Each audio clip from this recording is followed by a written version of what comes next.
ஏழரை சனி, அஷ்டம சனி, ஜென்ம சனி ஆகிய காலகட்டங்கள்ல என்ன நடக்கும்? ஒருவர் அந்த காலகட்டத்தில என்ன செய்யலாம்? என்ன செய்யக்கூடாது? அப்படிங்கிறத இந்த வீடியோல டீட்டெயில்டா பார்க்க போறோம்.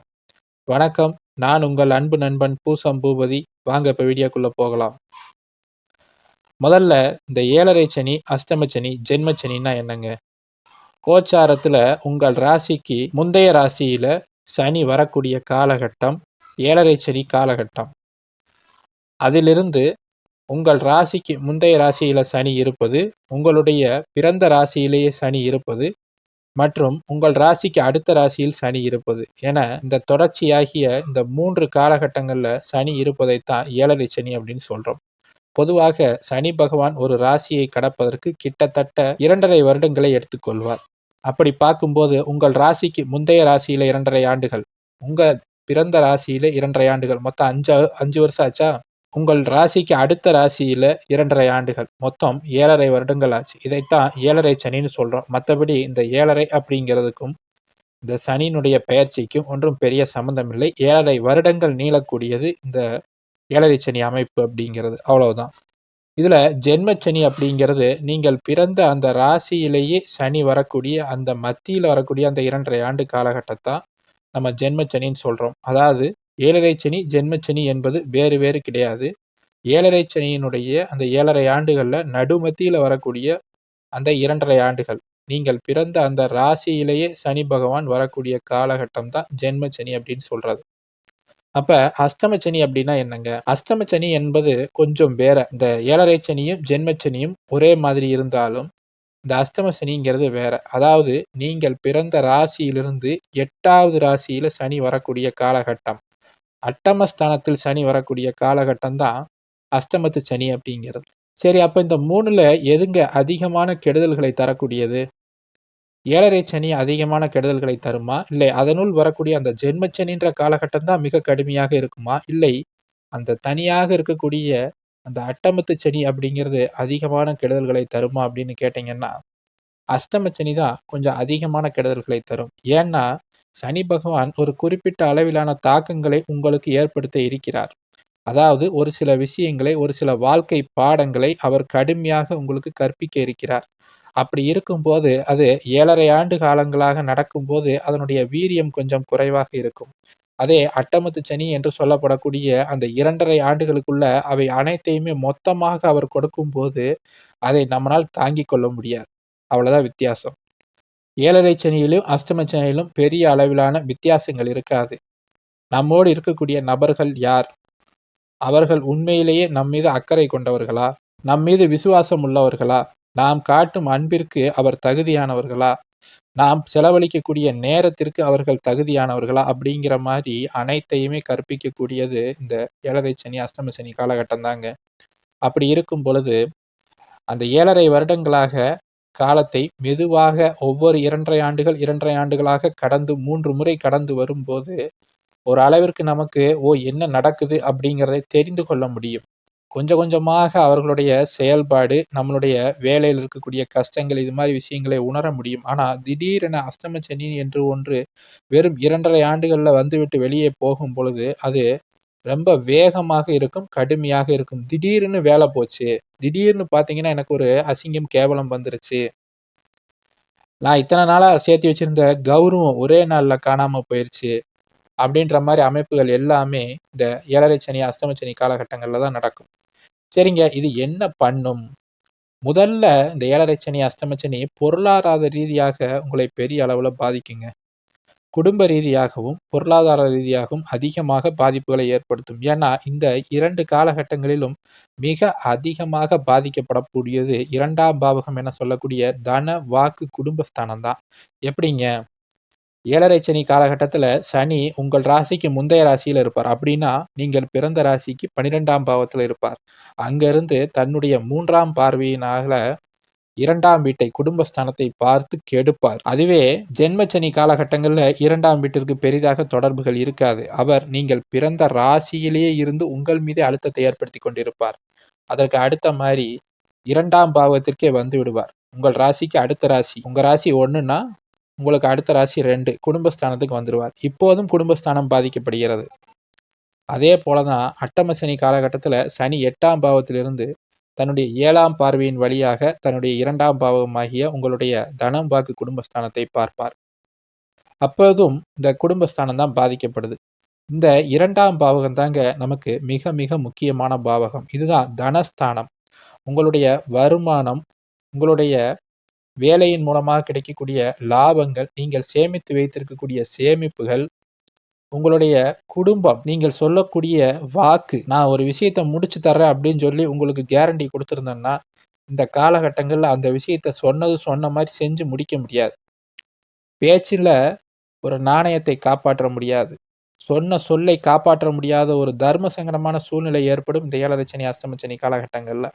உதாரணமாக ஒரு பெண்ணை திருமணம் செய்து கொள்கிறேன் அப்படின்னு சொல்லியிருந்தீங்கன்னா, இந்த 7 சனி, அஷ்டம சனி காலகட்டங்கள்ல மிக கடுமையாக இருக்கும் பொழுது, அந்த திருமணம் சொன்ன மாரி செய்ய முடியாது. ஒண்ணு தாமதமாக நடக்கும். அப்படி இல்லைன்னா, அந்த திருமணமே தவறி போயிரும். வேறு ஒரு பெண்ணையோ, ஆணையோ திருமணம் செய்து கொள்ற மாரி ஒரு அமைப்பு ஏற்படும். இந்த இடத்துல தான் இந்த காதல் தோல்வி மாரி அமைப்புகள்லாம் ஏற்படும். ஏன்னா, ஒரு பெண்ணை காதலிக்கும்போது, ஒரு ஆணை காதலிக்கும்போது என்ன சொல்றோம்? "உன்ன நான் திருமணம் செஞ்சுக்கிறேன்" அப்படின்னு சொல்லி தானே காதலிக்கிறோம். ஆனா, சொன்ன வாக்கை காப்பாத்த முடியாத இந்த சூழ்நிலை 2ஆம் பாவகம் பாதிக்கப்படும் பொழுது, அவர்களிடமிருந்து பிரிவு ஏற்பட்டு, அவர்களை திருமணம் செய்து கொள்ள முடியாத ஒரு நிலை ஏற்படும். அப்ப அதுக்கு பேர் என்ன? காதல் தோல்வி. நாங்க 2 பேரும் பிரிஞ்சுட்டோம். கட்டிக்கிறோம்னு சொன்னா, ஆனா கட்டிக்காம உட்டுட்டான். அப்படின்ற மாரி ஒரு அமைப்புகளை ஏற்படுத்தக்கூடியது இந்த 7 சனி, அஷ்டம சனி, ஜென்மச்சனி காலகட்டம் தான். இது அந்த சம்பந்தப்பட்ட அந்த மணமகன், மணமகளுக்கு மட்டுமல்ல, அவருடைய தாய் தகப்பனுக்கும் சேர்த்து தான். அவருடைய தந்தை ஒரு பக்கம் பேசியிருக்கிறாரு. கண்டிப்பா என் பையன் உங்க பொண்ண திருமணம் செஞ்சுக்குவான் அப்படின்னு. ஆனா பையன் முடியாதுன்னு சொல்லிருவாரு. முதல்லலாம் ஆமா, சரி செஞ்சுக்கிறேன்னு சொல்லிட்டு இருந்த பையன், திடீர்னு அந்த 6 மாதத்துல இல்ல எனக்கு அந்த பொண்ண பிடிக்கல, திருமணம் நான் செய்ய மாட்டேன்னு சொல்லிருவாரு. இப்ப தந்தை சொன்ன சொல்லை காப்பாற்ற முடியாத ஒரு சூழ்நிலை. வாங்கிய கடனை சரியான தேதியில திரும்ப செலுத்த முடியாத ஒரு தர்ம சங்கடமான சூழ்நிலை ஏற்படும். இது மாரி சொன்ன வாக்கை, சொன்ன சொல்லை காப்பாற்ற முடியாத தன்மையை ஏற்படுத்தக்கூடியது இந்த 7 சனி, அஷ்டம சனி காலகட்டம். நெறைய பேரு சொன்ன வாக்கு ரொம்ப முக்கியம். சொன்னா சொன்ன மாரி இருக்கணும் அப்படின்னு நினைப்பாங்க. அவர்கள் எல்லாமே இந்த காலகட்டத்தில மிகவும் சங்கட்டமான சூழ்நிலையை சந்திப்பார்கள். நம்ம சொன்னத சரியான நேரத்தில நம்மளால செய்ய முடியலையே அப்படின்ற ஒரு மன வருத்தம் அவர்களுக்கு அதிகமாக ஏற்படும் இந்த 7 சனி, அஷ்டம சனி காலகட்டங்கள்ல.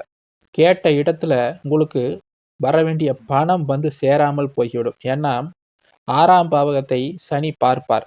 12ல இருக்கும் பொழுது 7 சனி ஆரம்பித்த உடனே கேட்ட இடத்துல நல்ல விஷயங்களுக்காக பெரிய அளவுல கடன் கிடைக்காமல் போகும். தேவையில்லாத விரய செலவுகளை 12ஆம் பாவத்தில் இருப்பதனால ஏற்படுத்துவார்.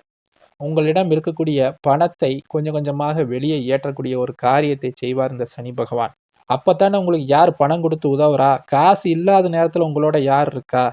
அந்த நேரத்துல உங்களுக்கு யாரு உங்களுடைய அன்றாட தேவைகளை பூர்த்தி செய்து, உங்களை நல்லபடியாக பார்த்துக் கொள்கிறார் அப்படிங்கிறது உங்களுக்கு தெரியும். நல்ல சம்பளத்துல, நல்ல வேலையில இருக்கிறீங்க அப்படின்னா, நல்லவங்க, கெட்டவங்க யாருங்கிறது எப்படி தெரியும்? பணத்திற்காக எல்லோருமே உங்களிடம் வந்து பிரியமாகத்தான் பேசுவார். 1 வருஷம், 2 வருஷம் வேலை இல்லாம இருக்கும்போது தான், யார் நமக்கு உண்மையிலேயே உதவி செய்கிறார்கள், நம் மீது அக்கறை வைத்து இன்னொரு வேலையை நமக்கு வாங்கி தருகிறார்கள், நமக்கு செலவுக்கு பணம் குடுக்குறாங்க, நம்மகிட்டருந்து பணம் போகலைனாலும் நம்மகிட்ட பிரியமா பேசுறாங்க அப்படிங்கிற எல்லாமே தெரிய ஆரம்பிக்கும்.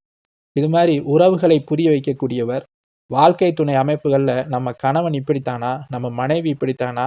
இத்தனை நாட்களாக இவரைத்தானா நம்பிக் கொண்டிருந்தேன். இவரு பணம் இல்லைன்னா இவ்வளவு மோசமாக நம்மிடம் நடந்து கொள்வாரா? அப்படின்ற மாரி நினைக்கக்கூடிய அமைப்புகள் எல்லாத்தையுமே ஏற்படுத்தக்கூடியது இந்த 7 சனி, அஷ்டம சனி காலகட்டம் தான்.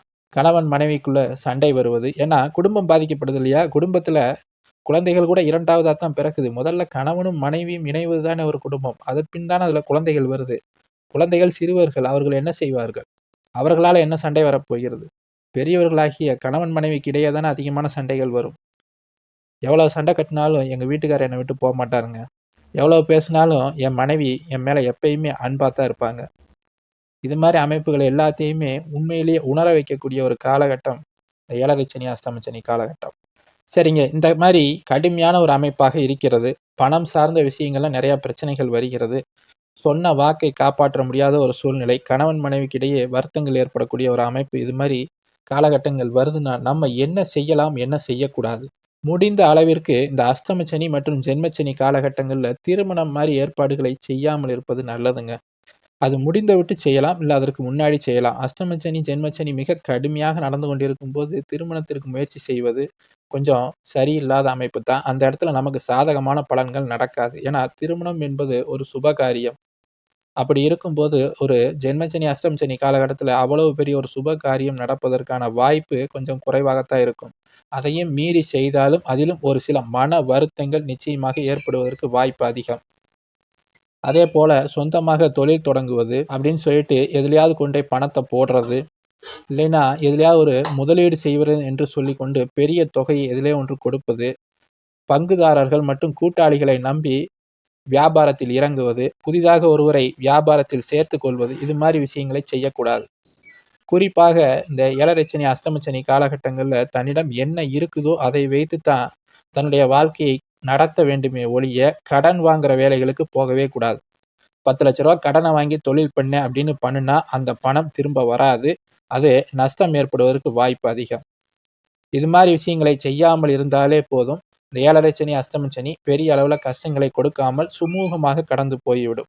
என்னதான் 2 1/2 வருடம் என்று சொன்னாலும் கூட, அதில் உங்க ஜென்ம நட்சத்திரத்தில் சனி வரக்கூடிய அந்த காலகட்டம் ஒரு 1 வருட காலகட்டம் தான் இருக்கும். அந்த காலகட்டம் தான் மிக கடுமையாக இருக்கும். அதை சரியாக கடந்து வந்துவிட்டீங்களே என்றாலே, அது உங்களுக்கு அதிகமான தாக்கங்களை ஏற்படுத்தாது.